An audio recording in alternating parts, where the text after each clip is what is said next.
I like traveling by train, by plane, by boat. Experience different parts of the world, different people. Don't know where you are, where you're going so well, you're relying on your maps and your research. It's an awesome learning opportunity, and I love the challenge. Travel and adventure have long captured the human imagination. For as long as there have been people, there have been travelers. Fortunately, travel today doesn't have the risks that it once did. But for people with disabilities, barriers and negative attitudes can still really get in the way. However, that is starting to change as the travel and tourism industries witness more and more people with disabilities venturing out to see the world. People like myself. I'm Grant Hardy. I was born with no vision, and I have cane, will travel. Personally, although I have traveled within North America, I haven't seen as much of the world as I'd like to. But I'm still in my early 20s with a long road ahead of me and would love to gain more confidence. I thought I'd start by chatting with a few seasoned travelers. My name is Anu Pala, and I work as a service coordinator at CNIB. I am totally blind. As a cane traveler, I would consider myself to be a very mobile, confident cane user. Anu has traveled extensively. Malaysia, Singapore, Cambodia, Vietnam, Laos. Anu and I chatted at her home, surrounded by photos of her adventures. No classroom will ever teach you what you learn from the outside classroom.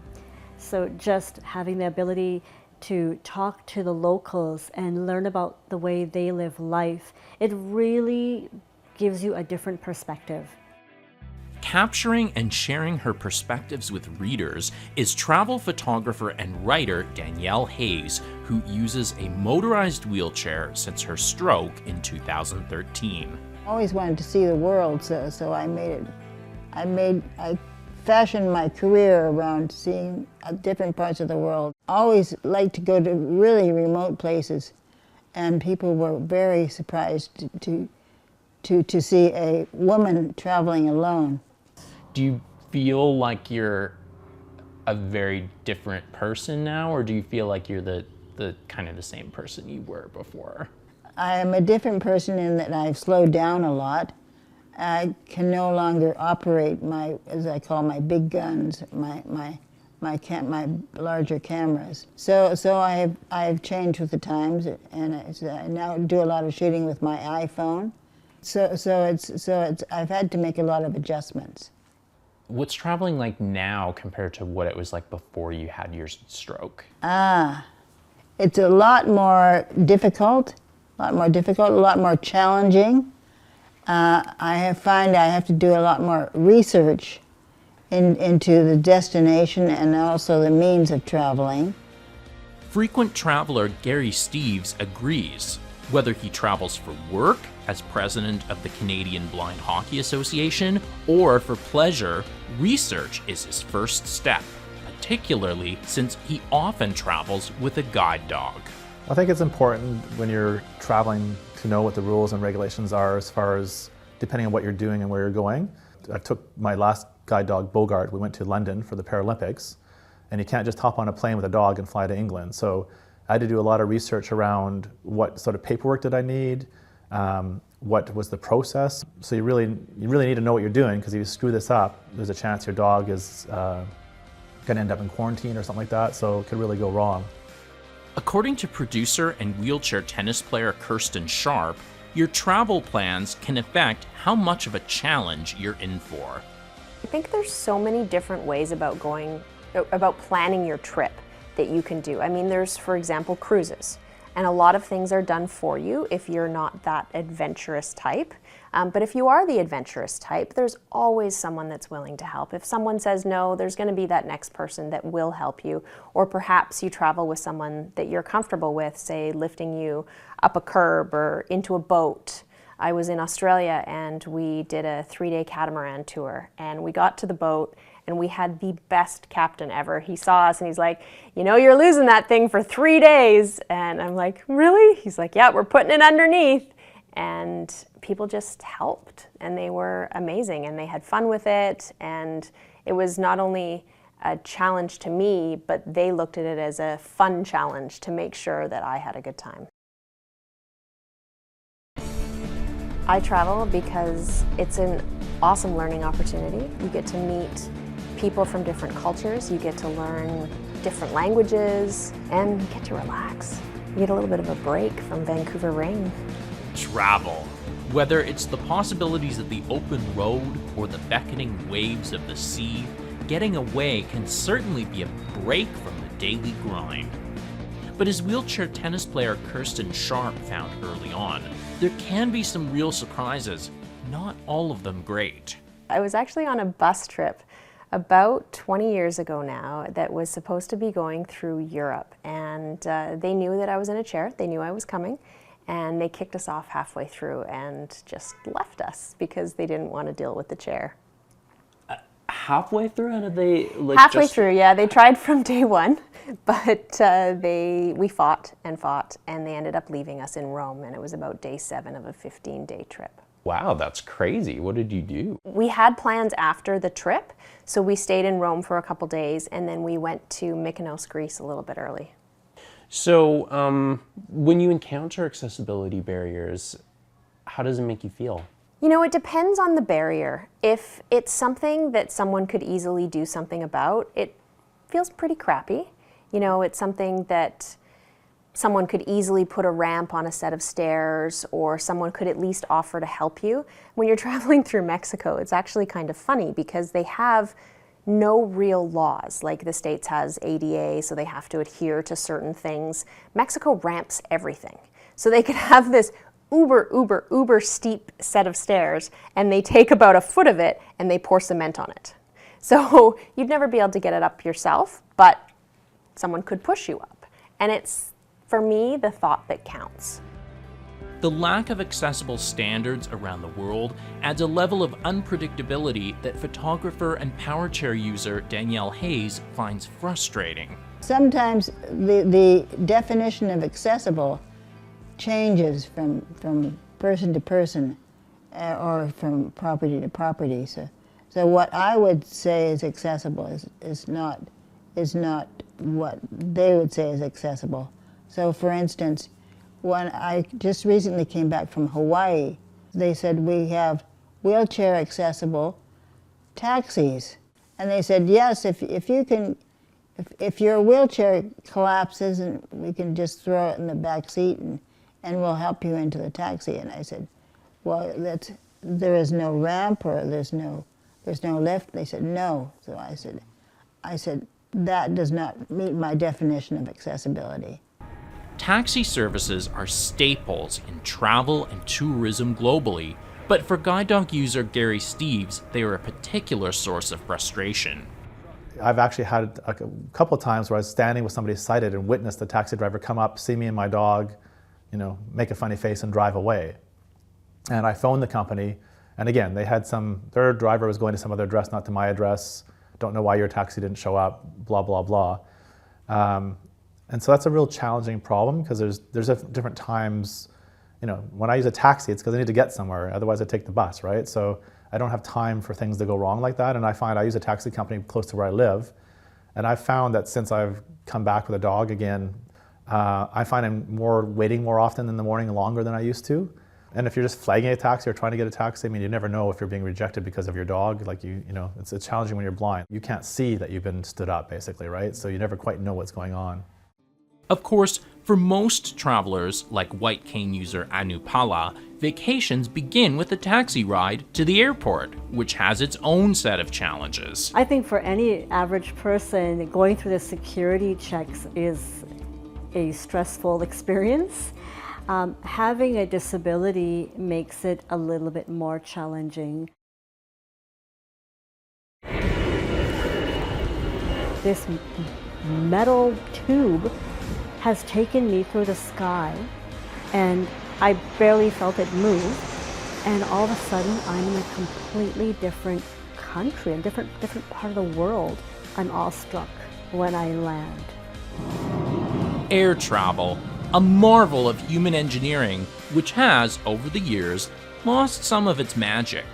Increased security, busy airports, and cramped seats can test anyone's patience.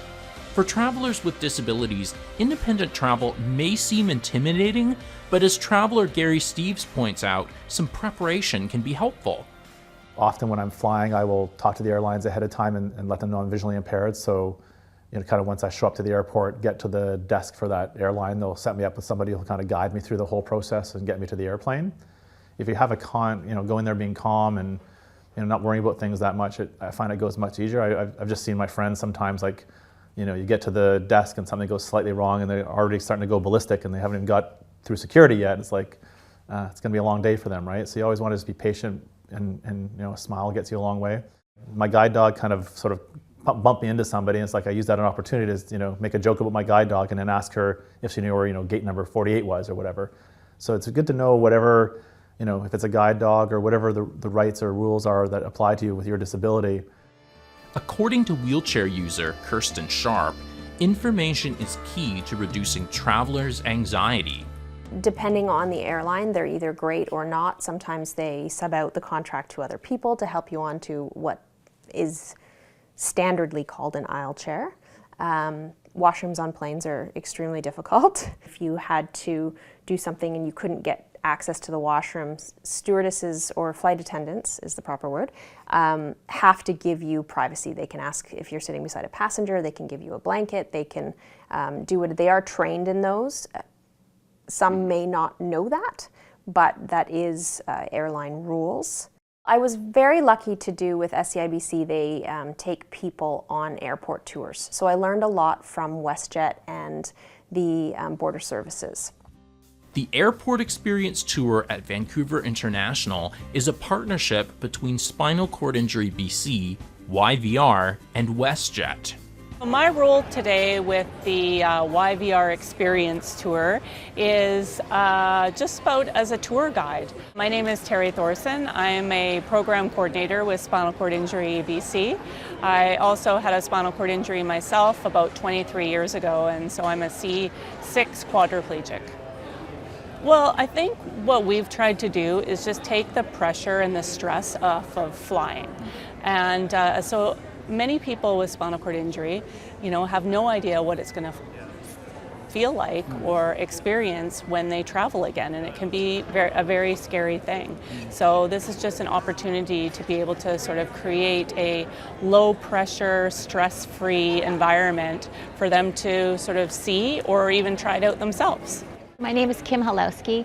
I'm Manager of Commercial Marketing and Community Relations. YVR really wants to make sure that everybody's experience is enjoyable, and that means removing barriers for everyone. Everybody should have the right to travel and to experience the world. And what exactly is going to happen here today? So today is really about kind of a general overview of the travel experience. We've got a representative from WestJet that will take some of the attendees through some understanding of the check-in process. We're going to go through CATSA, so through security screening, so they'll understand the process as they go through the screening devices, what to be aware of in advance. And then we're going to head down to the gate area where there'll be a chance to ask some more questions just about the overall process, try out some of the lift chairs, and then just really get comfortable in the space and ask any kind of tips and tricks that would really make travel much easier for them. YVR's commitment to universal design has been more than 20 years in the making. Back in those days, the domestic terminal building was the focus. It housed all aspects of the airport, and it was designed in 1964. So access wasn't even on the radar in those days. I'm Brad McCannell, Vice President Access and Inclusion for the Rick Hansen Foundation, as well as being the access consultant for Vancouver International Airport. I'm a C7 quadriplegic who uses a service dog on a daily basis. I started with the Vancouver International in 1991. When the building that we're in was just lines on a piece of paper. And so for this building to operate the way we wanted it to, we had to recognize that wheelchair use, mobility impairments, were only part of the issue. So it was very, very important to us to be inclusive in this thing and make sure that people with vision loss, people with hearing loss, people with intellectual disabilities were all part of our planning. A corporate culture evolved here to ask a very simple question.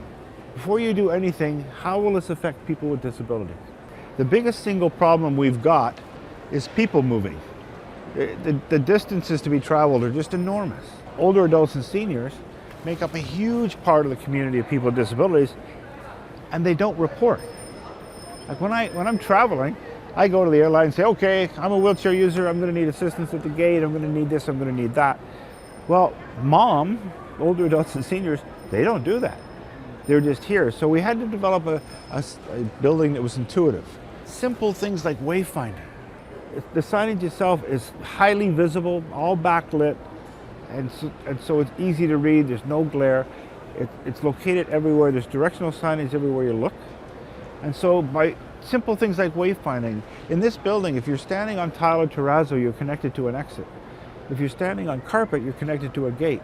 And if you're on anything else, you're in retail. So you can know where you are by what you're standing on. Reducing those levels of anxiety, for example, for older adults and seniors, for people with vision loss, for people with mental illness or dementia or even a simple anxiety disorder, you can really improve their experience by creating simple, intuitive wayfinding and taking some of that stress off.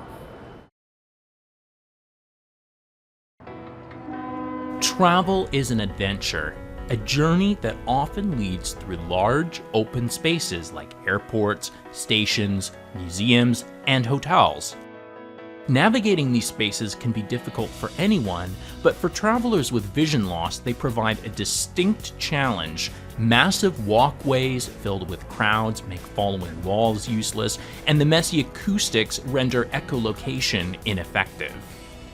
One of the things that we can use outdoors, and I've used it for a long time, is global positioning systems, GPS, because we can talk to satellites.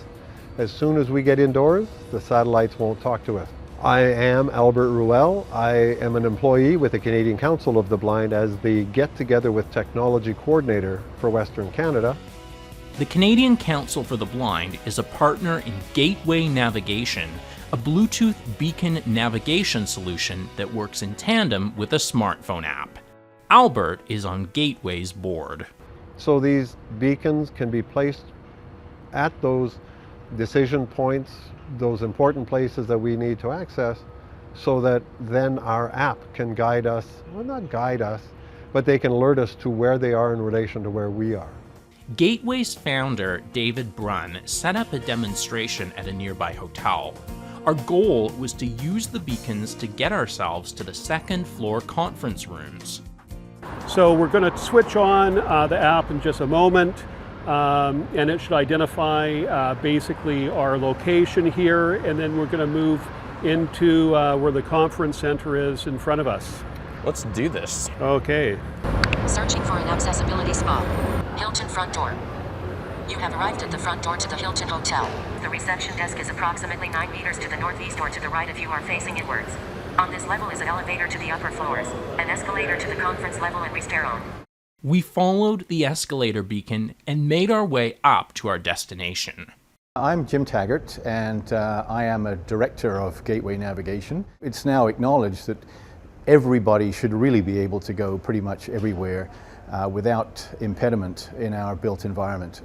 But it's going to start with big public buildings. It's going to start with airports. It's going to start with city halls. It's going to be start with libraries, perhaps. And then we're going to see it filter down building by building to smaller municipal facilities, perhaps, and then hopefully picked up by the private sector. These are early days for indoor navigation solutions, with competing concepts being tested around the world and many using proprietary technologies. The hope is that an open standard similar to GPS wins out, allowing users flexibility. Albert Ruel sees beacons as a transitionary measure. You know, the Model T in nowhere compares to the cars we jump into today. And I think Bluetooth navigation devices are Model Ts and will evolve to give everybody what they need in time. But as Albert reminded me, no matter how good the tech becomes, the person doing the navigating has to know what they're doing. None of this technology, GPS or Bluetooth, will ever replace good orientation and mobility skills. I still have to have the skills to get from where I am to where that beacon or where that washroom or that elevator is. So it's only going to give me information. The rest is up to me. So hello, my name is Dariusz Pak, and I am an orientation and mobility specialist. Darush works for Vision Loss Rehabilitation BC, and it's his job to help people learn the skills needed to get where they need going. I can never stop being orientation mobility specialist. Even just being as a tourist, being on vacation, trying to relax, I always pay attention to the environment, to the infrastructure. Sometimes I am very impressed with some of the other places. For example, Brazil and São Paulo, where they had a tactile guiding system or surfaces in the middle of very wide and busy commercial sidewalks, also inside the subway system.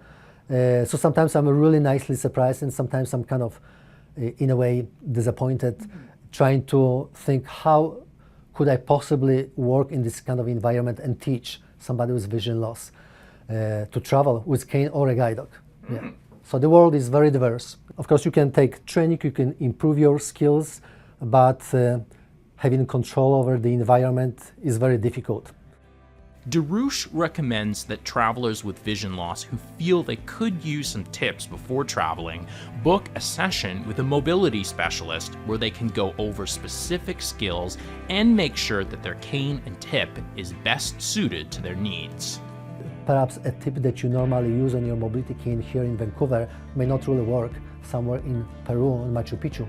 Having actually an extra cane would be really strongly recommended, because there's all kinds of different scenarios.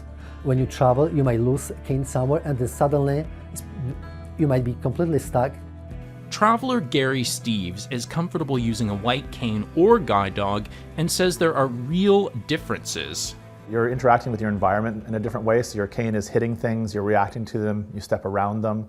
I find the public reacts to you differently. They kind of think when your cane hits something, it's like you're, oh my God, you're going to run into that thing. But of course, your cane has to hit it before you know it's there, so you can go around it. It's a bit more mentally intensive, I guess. You got to really be focusing on what you're doing. I find with the guide dog, we can just kind of walk. He's going to breeze around those objects. I'm not even going to know they're there half the time, actually. And of course, when I ask my cane to find a door, it just stands there. But I ask my dog to find a door, and it actually goes and finds the door for me.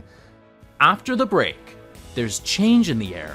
We meet some of the people driving that change in the travel industry. There were people who were not aware of what is available out there and how these services can be accessed. Stay tuned. Have Cane, Will Travel. We'll be right back.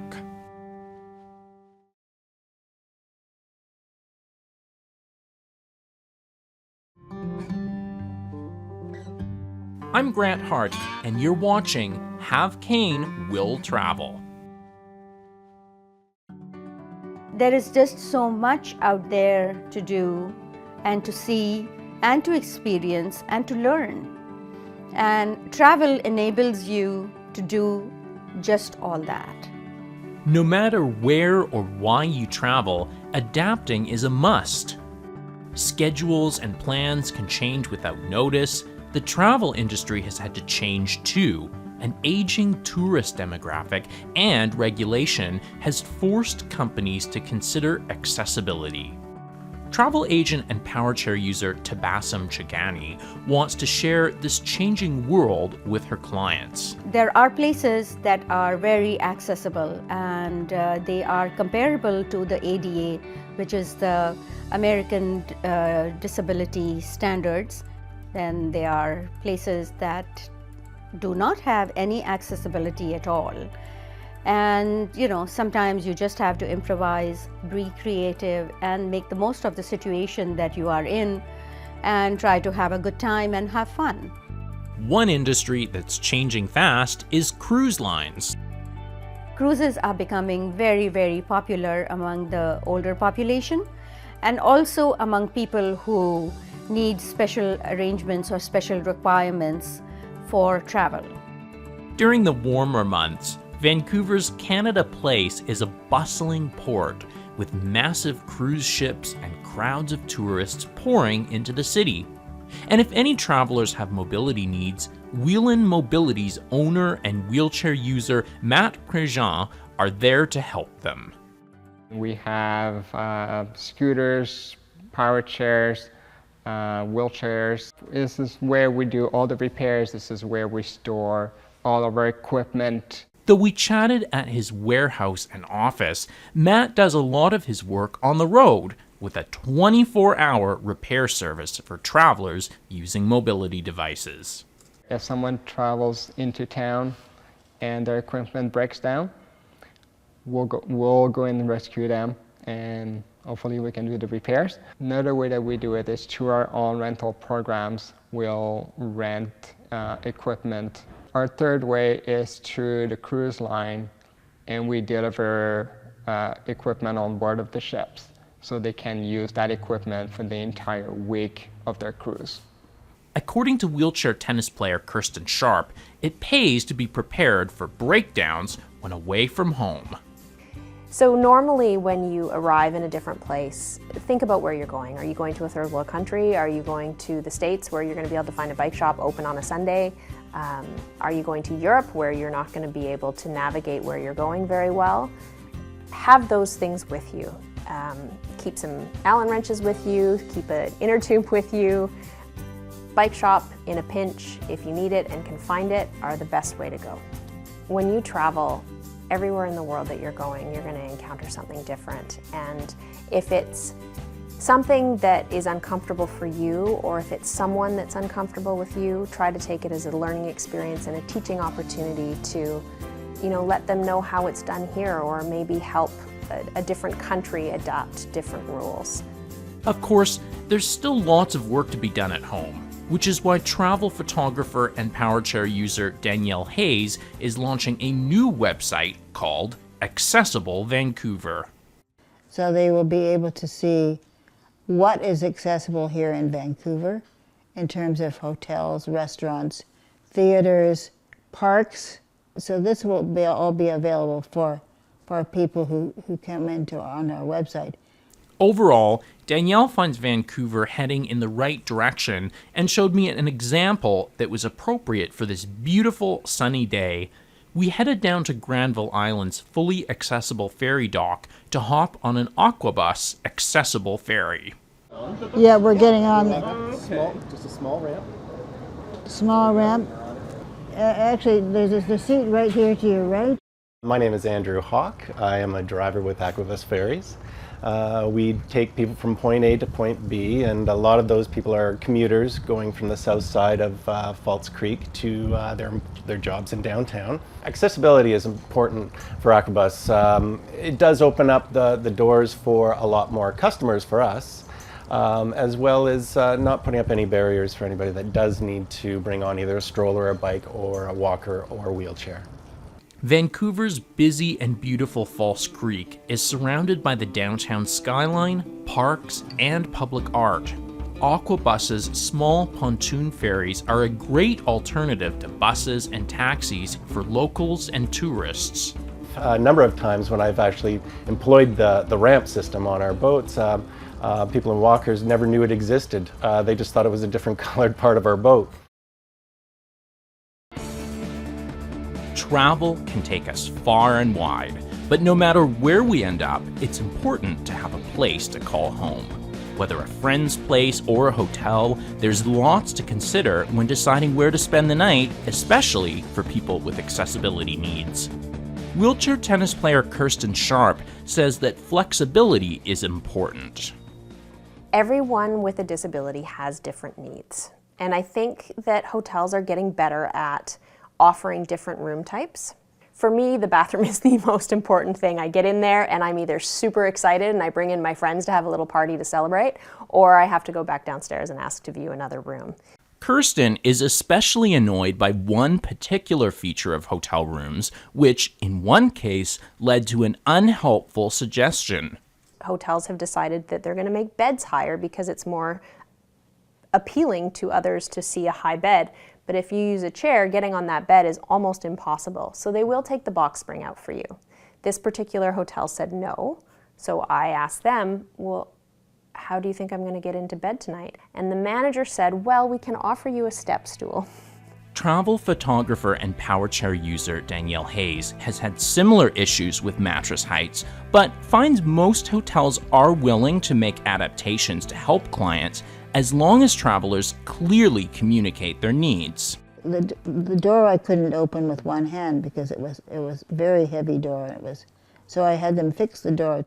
The restaurant that was supposedly part of the hotel was only accessible from the outside. They had this wide staircase that went from the lobby area into the restaurant, and I said, why don't you make half of that as a ramp so that people, even with bags, can easily get up and down this ramp.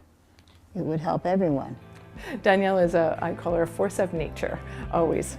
Lise McGee is general manager of the Lisdale Hotel, a boutique hotel on Robson Street in the heart of Vancouver's popular West End neighborhood. We spoke inside one of their accessible rooms. For us, we respond to our guest request, and when we start hearing things more and more often, for instance, I had this last about 2 weeks, I had 2 requests for people saying that they would like grab bars in their showers, and we don't have that in everyone, so it's like this is now something that's on our priority list as things that we could be updating as we go along. So you get it definitely gives us indications of the direction we need to go. And tell me about some of the accessibility features found here at the hotel. Well, it's pretty, overall, quite accessible throughout the building into all the public areas, through the lobby, up into the guest rooms. And we have 2 rooms that are well equipped for wheelchair accessibility.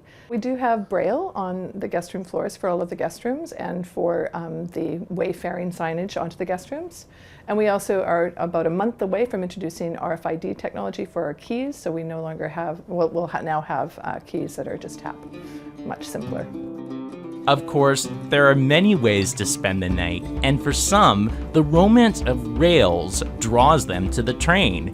Canada's transcontinental railway has been an important connection between the western and the eastern provinces, moving both goods and people.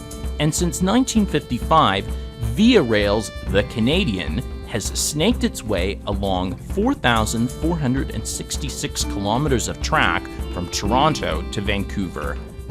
I have a Via Rail water bottle. I also have the complete Via Rail travel guide. Now this is the book I wanted to get forever. Ross Johnson's collection of memorabilia touts his passion for trains, especially for Via Rail and the Canadian. As an autistic calendar savant, Ross knows dates and has Via's schedule memorized. Last year, I broke the Canadian record for toughest travel passenger in Canada on the VERA Canadian, and now I'm going for a world record. I'll be pushing to get to 100 segments, or 100 trips by the end of 2020. Actually, I want to finish on Canada Day 2020, and I can tell you right now that will be a Wednesday. Ross doesn't travel alone. He brings along his friends, toy dinosaurs that perch on his arm. They're actually a sensory for me, keeps me relaxed, because I know it's kind of something I know, and it's something I'm with all the time, so I'm calmer, if you will. Oh, that's really cool. Yes, you see. Ultimately for Ross, nothing beats traveling by train. I always like to see the landscapes by train, and there's a lot of places you can't go by car or by plane, so I just keep going with my dream, and now I'm living the dream, and I love it. Ross's passion was infectious, so I booked a ticket on the Canadian's overnight journey from Vancouver to Kamloops. Hi there, sir. Hi, looking for Via Rail? Perfect, yeah, you're at the right spot. Oh, Can I great. see your ticket, please? Of course, yeah. Awesome. Checking in at Pacific Central Station, I noticed something refreshingly different about Via's approach to assistance. It's passenger-led, which meant that I got to decide what assistance I wanted, even when boarding the train. So that's your first step, is the stepping bar. Okay, and grab this bar here and I'll... And then there's 4 steps. Okay. Second 1, 2. Third one. 4th. Now you're on board. Neat. Our concierge, Francois, gave me a tour of the fully accessible suite I'd spend the night in. So here's the sink. Yep, there's the sink, there's the shower on your left. Ah, so cool. And now you enter in your room. Here's the bed, looks pretty comfortable. So there's a top bunk that can be here, but I guess it would have to be set up, right? Yeah, we have some of our guests who have escorts traveling. Space is a premium on a train, but the room, complete with ensuite bathroom and shower, was well thought out and surprisingly spacious. So this That's the faucet right there. So get the water going. That's it. Nice. Nice water pressure. That's a big sink you got right there. Yeah, That's a huge sink. It is actually a huge sink. Train travel is about the journey and the folks you share it with. Rail traffic can cause delays that make the schedule somewhat unpredictable. It's like enjoying a cruise, but on land. The domed and panorama cars let you see the landscape passing all around you. And you can drink in the lounge or enjoy a meal in the dining car. Good morning, sir. Good morning. I'll read the menu to you. Today we have brunch, and the first item we have transcontinental, which is 2 eggs prepared 80 style. I would have loved to complete the journey, but I had more work to do in BC, so the Canadian and I parted ways in Kamloops. It's stainless steel cars keeping a national tradition alive since 1955.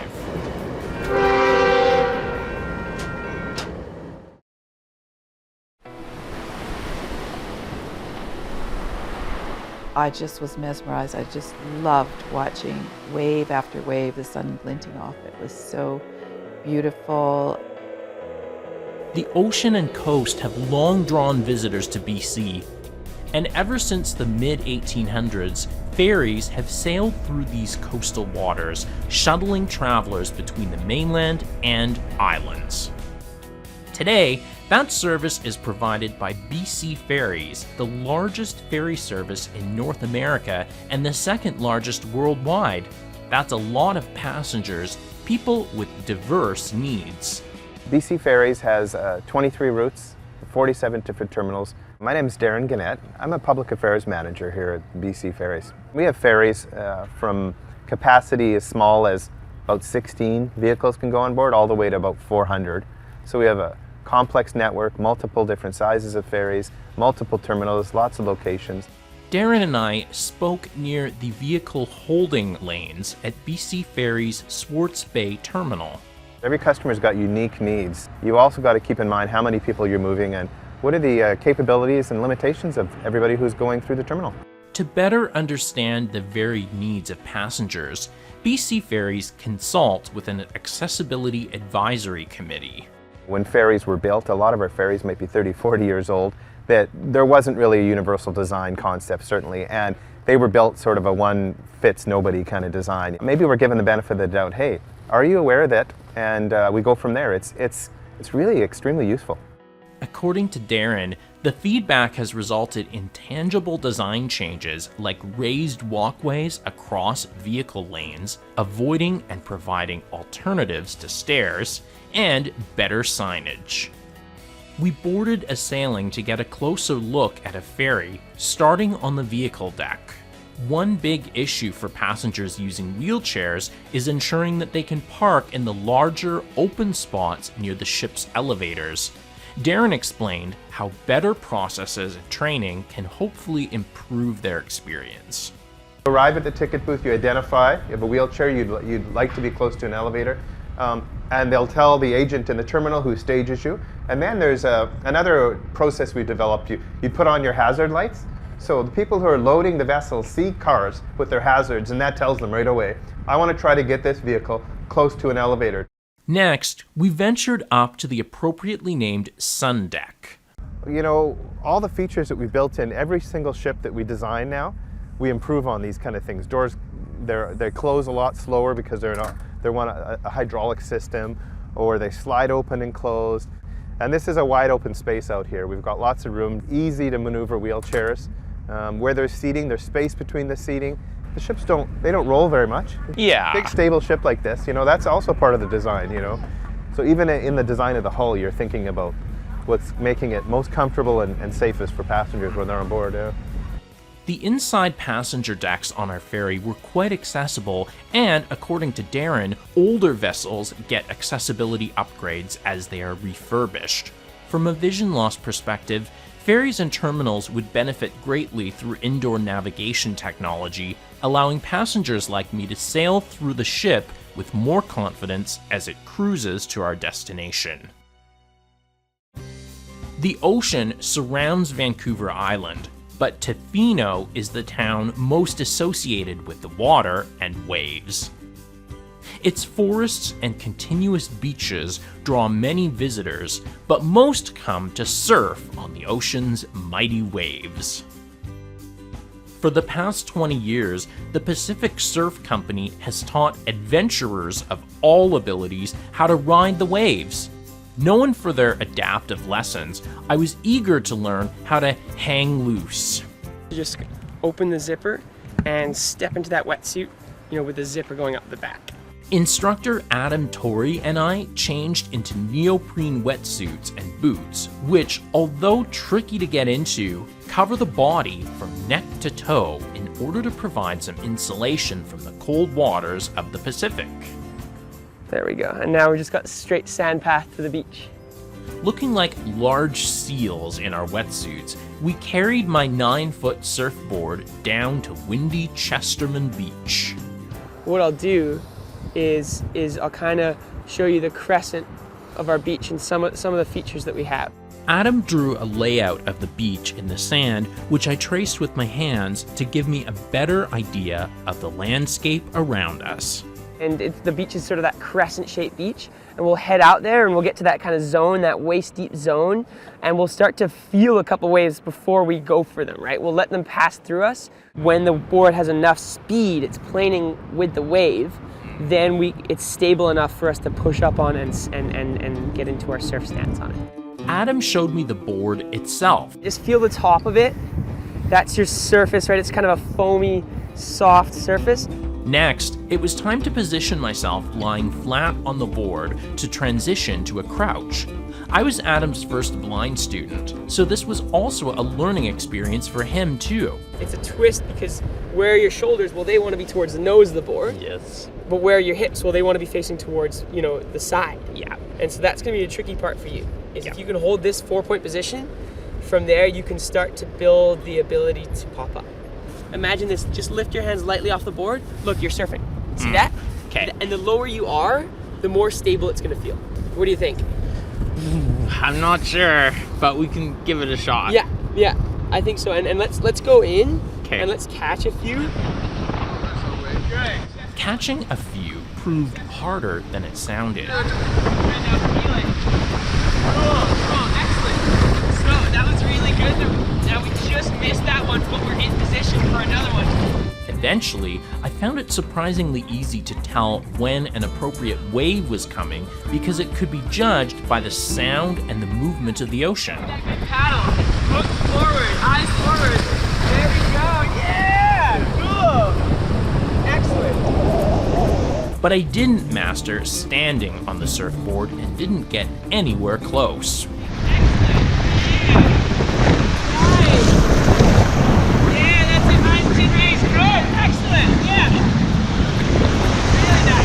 My balancing technique wasn't working, so I could ride for part of the wave on my stomach before I'd fall off the surfboard and have to try again.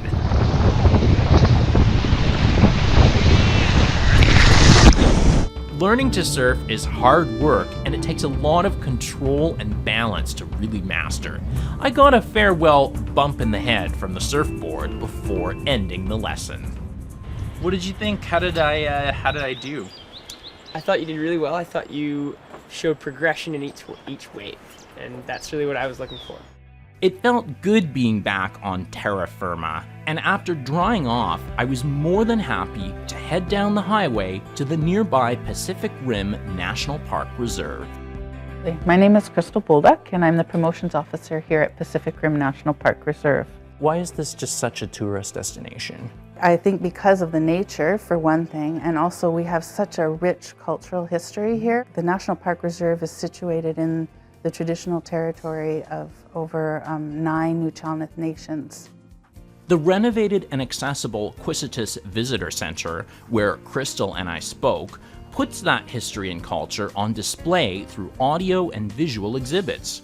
You can hear stories from the Nushatnal Nation in their own language, learn about the flora and the fauna, and for people with mobility impairments, there's a manual all-terrain wheelchair available to borrow. I'm Pam Frazee. I live in Tofino, and I'm in a wheelchair. For probably most human beings, being in wilderness is a very refreshing and wonderful experience. So any way that you can do that, and being in a wheelchair, being impaired in some way, makes it harder to have access to that experience. However, here in Tofino, there are these beautiful beaches with packed sand that are very long, and once you get on the beach, you can wheel the whole beach, so it gives you wonderful access. Pam decided to try out the all-terrain wheelchair for the first time. Crystal helped us get set up, and then Pam and I set off along blustery Long Beach. Pam provided the sight, and I provided the muscle, pushing her in the wheelchair. Right? My right? Yeah, like that. And then we're going to be going along with the ocean on our left. Oh, perfect. You don't want me to steer us right into the ocean? Well, we don't have our wetsuits on, Grant, so okay, a little more left again. The beach proved too windy for a long visit, so we dropped off the all-terrain wheelchair and headed over to the accessible Shorepine Bog Trail, which Crystal said had its own unique landscape. It is actually part of the coastal temperate rainforest, and because of all the moisture there, the trees are stunted. Pam gave me a tour as we moved along the walkway. So can you smell the smell of the bog? It's like it's got a little bit of a herbaceous smell, and right now there is these white flowers that are blooming. The trees here are miniaturized. They've got windy trunks, and they've got little blobs of greenery on them. So they're quite picturesque.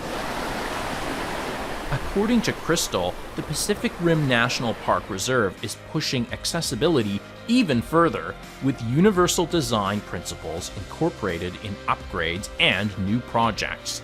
And with so much natural beauty available, making it accessible lets everyone, no matter what their abilities, experience the stunning landscape, the incredible sounds, and the unique culture of this quiet stretch along Canada's Pacific Rim.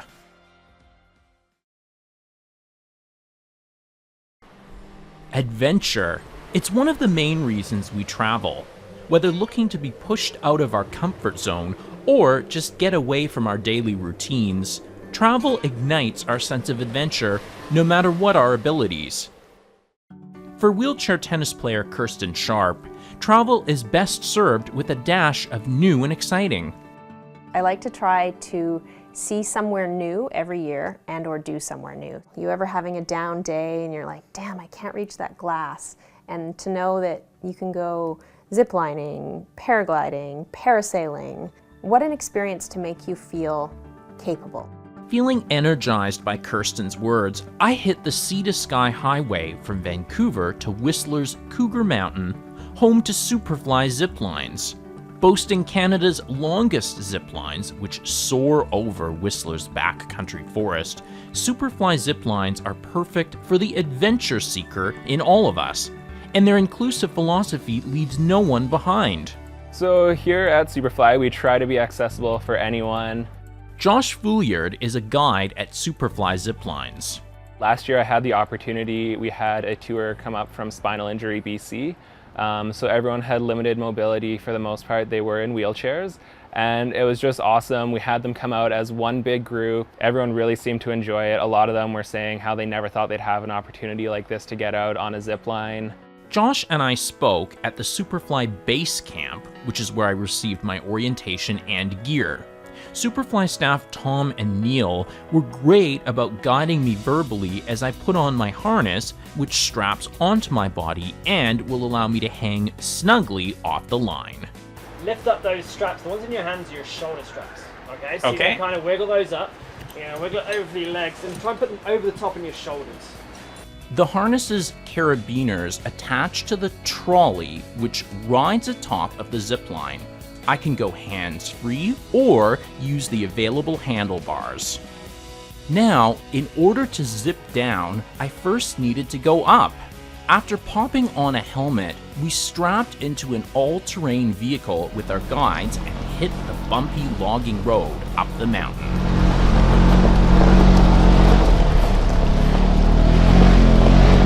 Our vehicle chewed up the path as we climbed to the first of 4 parallel zip lines, 640 feet above the valley. The warm, sunny day meant that the views were spectacular. We made our way to the first platform, and Neil helped me get ready. Tom is on the other side. He's going to be taking you off the zip line, but when you get down there, he's going to give you a bit of a cue to get into our landing position. Okay. He's going to be shouting landing position as loud as he can. So you're going to put your hands onto the bar. Okay, nice good grip. Push yourself away, chin down to your chest. Relax your knees and feet and wide as possible. Okay? Perfect. That's an excellent landing position. Okay. Now, if I screw that up somehow... Yep, he's going to shout at you and say, legs wider. No, you won't die. Well, that's a relief. My nerves somewhat settled as the anticipation built. Okay. Guys ready? And then, released.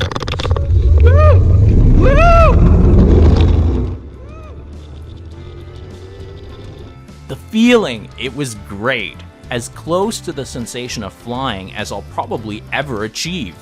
The swooping sensation in my stomach, the rushing breeze, and the feeling of flying were just amazing. But, like all things in life, there comes an end. Awesome. Love it. The landing was sudden and loud as the mechanics slowed me down. Thankfully, I walked away in one piece. Feeling excited, I was eager to get to the next zip line, which according to Tom is the longest at 1.3 kilometers.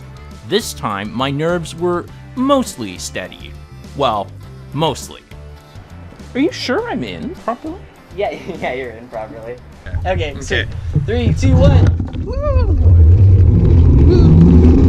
Taking flight for over a minute allowed me to really drink in the experience. But I had to be alert for Neil's audible cue and prep for landing.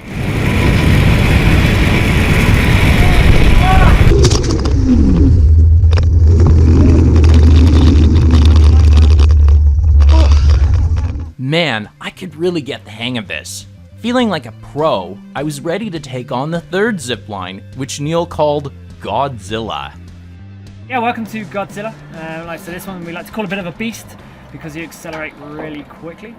Yeah, it's 414 meters long, and there's a good gradient on this line, so it's about 19 degrees. I measured it just the other day. And yeah, you're going to accelerate really quickly, and it's going to come to an end really quickly as well. By telling me how many seconds the ride would take, I could time my landing. And as a failsafe, our videographer Sergio, who'd be riding on the zipline beside me, would yell to get me ready. With that, we were ready to meet Godzilla. 3, 2, 1. Good luck! Woo! Braking, run, braking!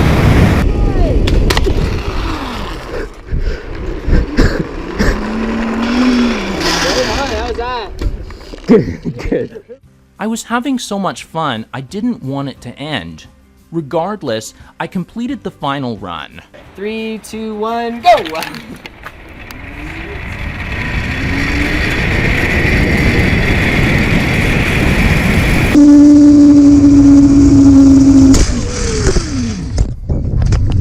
Awesome, how was that, you guys? I was impressed by the whole experience and thankful that the staff at Superfly ensured an inclusive, fun, and safe experience. Not that I needed to worry. Some said I'd been brave for ziplining, but I wasn't brave. I've been blind for my whole life, so from my perspective, I just did something many others do. But it's clear that we still have a lot to learn from each other, which, as Kirsten reminds us, is what traveling is all about.